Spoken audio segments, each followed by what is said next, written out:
Winter holds this land in her hand now. The frost is on the grass. Mornings are so still, you can hear the corrugated walls of our shed ping as the sun hits it and warms it up. This is our fourth winter here, and each one has taught us more about patience, about resilience, and about the quiet work that happens when the world seems asleep. In this chapter, we're making new beds for spring planting and learning to work with, not against, the seasons. We've received a gift from a fellow YouTuber. We harvest fresh from our garden for dinner, and we've got some exciting news to share with you. There are small victories and a few setbacks, from leaking water tanks to the never-ending repairs on Old Murray, my garden buggy. This is life in the high country in midwinter. It's not fast, it's not easy, but it's ours. The frost cloth is ragged in places, torn by weeks of winter winds, but the plants beneath are still holding their ground. I'm using our cardboard to make another garden bed near the carport. I just remove all the sticky tape from the cardboard, lay it down thick and add some soil and compost on top, and then a blanket of dry mulch on top. From a distance it almost appears like the straw-coloured paddocks are exactly the same colour as the old mulch on top of the garden bed.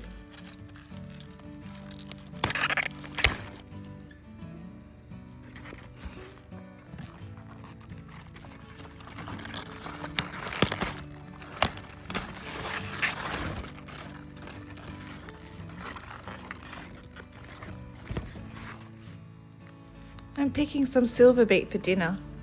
It makes a sound when you snap it from the stalk, a squeaky fresh break that tells you it's alive right up until the moment you take it. There's nothing quite like it. Food you've grown yourself feels different in your hands, tastes different on your tongue, and carries the work you've put into it.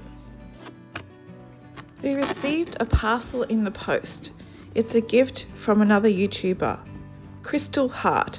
She's an artist, and in her hands our farm has turned into something magical. 2 paintings, scenes from our own land, caught in strokes of colour and light.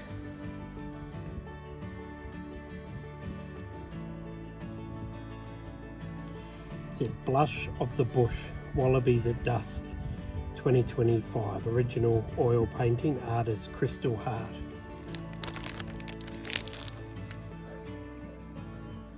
Detail in that's amazing. We'll take the cover off so we can see it better.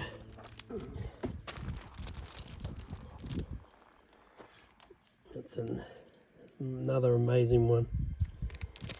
What's this? Dusk and quiet places.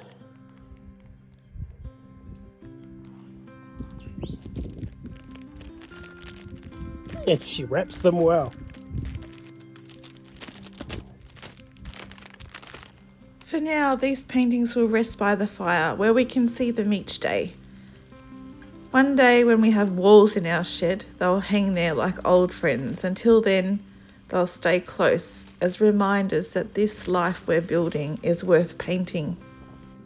Crystal Heart filmed herself painting one of these, so if you watch her video, which I'll link in the description down below, you'll see the way her work comes alive in her hands.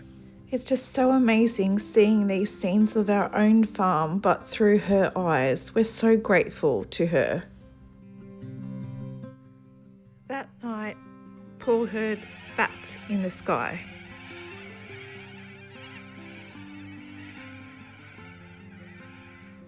So it's 6 a.m. and it's minus 3.1 degrees Celsius.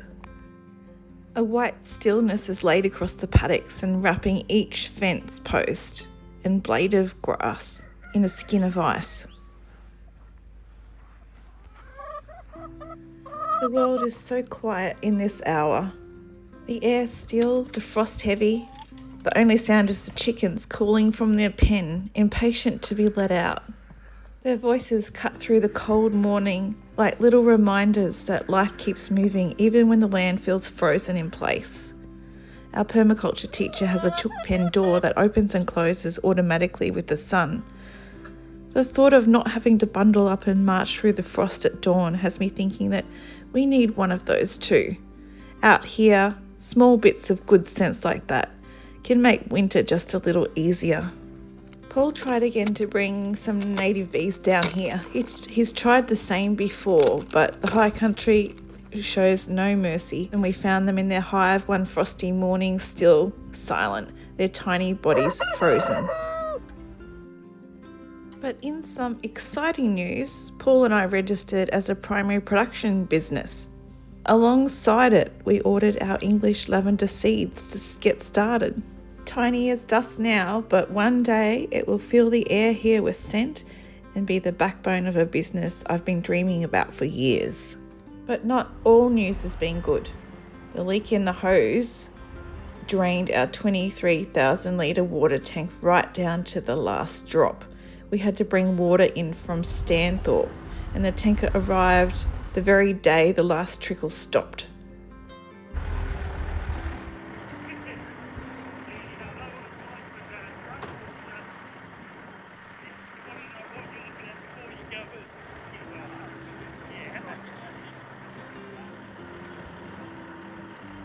$500 later, and a bit of pride gone with it. Out here, water is precious as gold, and losing it feels like a wound. I think sometimes about the old pioneer families who settled in this country. They wouldn't have had the luxury of ringing up a tanker for drinking water. And long before them, our First Nations people lived here for tens of thousands of years without tanks, pumps or plastic pipes. Reading the land, finding water in places most of us would have walked straight past. Their survival in this harsh climate speaks to the knowledge of country that runs deeper than anything we could learn in one lifetime. When we talk about self-sufficiency, we often picture isolation, living alone, depending on no one. And while I do love the quiet life out here, the truth is that it's the community that saves you when things go wrong. A neighbour with a phone number, a driver willing to come at short notice, a town close enough to haul water from. These are the lifelines that make this kind of living possible. And Justin from Lafaro Transport was very friendly and super efficient.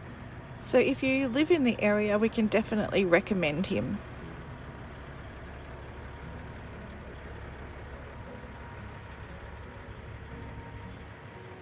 So if you've been following along with us for a little while, you'll know that both Paul and I were working full-time in the disability sector, but working from home. So I guess in the last few months, we've been able to reduce our days to 4 days a week each, which has been great.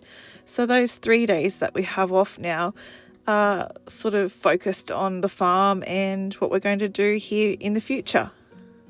And even though Paul and I love our work in the disability sector, we actually have a great team that are behind us in our company, and we're slowly handing over the management responsibilities to them, and they're more than capable of taking over.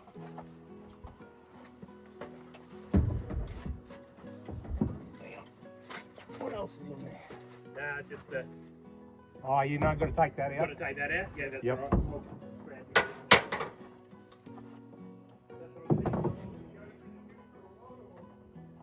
While we're doing that, have a hose. Ready to roll? Once the hose was in place, I think it took about 20 or 30 minutes to fill up our tank. Just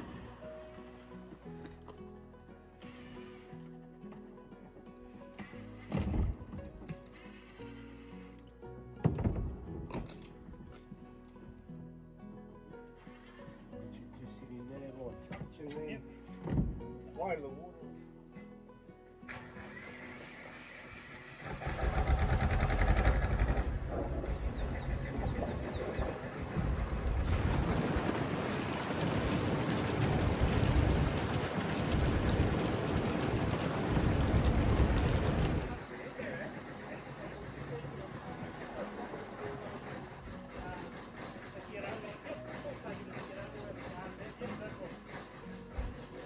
then it's got over the other side, and then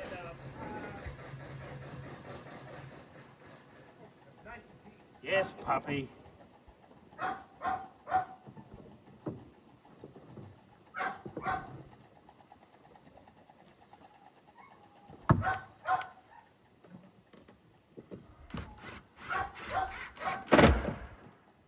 Yeah, the bloke that put the load of water into his tank yesterday, Yeah. 250,000 litre tank. 250,000. Oh yeah. Wow. He said he wanted to go bigger, but it wasn't cost effective. That's insane. Say, That's crazy, isn't it? You can, one truckload, you just cover his outlet. may have got to the outlet, but I'm not too sure if it would have covered it. Yep.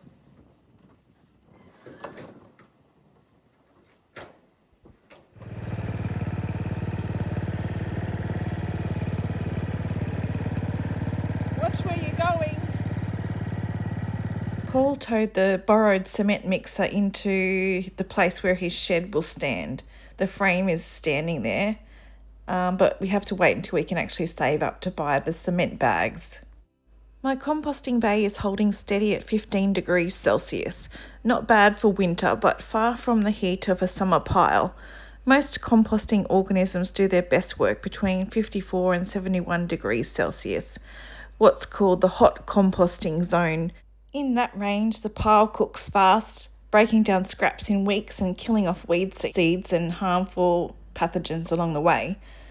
So when the temperature's staying lower like ours is, the process is slower. It still works. Nature will always break down things in her own time, but the heap takes longer to turn into that rich, dark soil food. So I'm just spreading some handfuls of compost around on our older veggie beds, and I'll mulch tomorrow to cover it all up. With this stripy green beanie and black glasses, I look something like a cross between Austin Powers and Where's Wally. Not quite the Sarah Connor Armageddon farmer look that I was going for, but whatever. In all seriousness though, a content life isn't about chasing the next thing. It's about learning to see what's already here in front of us. The morning light slipping over the ridge, the slow rhythm of chores. It's the winter sun finding your back and the wind dancing through the gums and whispering that you belong here. It's the faces you know by heart and the comfortable bed at the end of the day, and a book whose pages you've turned so many times the paper remembers your hands. It's an afternoon that asks nothing of you but to stay put, to be here, and to breathe. And also it's about having a good shower at the end of the day when you're so dirty from the garden, and then sitting by a beautiful warm fire on a cold winter's night.